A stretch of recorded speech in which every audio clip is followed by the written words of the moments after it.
Tasty and healthy evening snacks ready பண்ணணும்னு நினச்சிங்கன்னா ஒரு வாட்டி இதை ட்ரை பண்ணி பாருங்கள். அவ்வளோ டேஸ்ட்டாக இருக்கும், குழந்தைங்களுக்கும் பிடிக்கும்.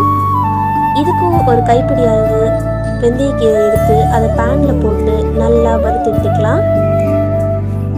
இப்போ இது கூட கொஞ்சம் மிளகு, சீரகம் போட்டு நல்லா பல்ஸ் மோடில் அரைச்சி எடுத்துக்கலாம். ஒரு கப்பில் கடலை மாவு, கோதுமை மாவு, கார்ன்ஃப்ளவர் மாவு, ஒரு ஸ்பூன் உப்பு சேர்த்து, ஒரு ஸ்பூன் எண்ணெய் சேர்த்து நம்ம அரைச்சி வச்சிருந்த விழுதியும் இது கூட சேர்த்து நல்லா பிசைஞ்சிக்கலாம். இப்போ இதை சப்பாத்தி மாவு பதத்துக்கு பிசைஞ்சிக்கலாம். இப்போ இதை சப்பாத்தி போலவே தேய்ச்சி நமக்கு வேணுன்ற ஷேப்பில் கட் பண்ணி எடுத்துகிட்டு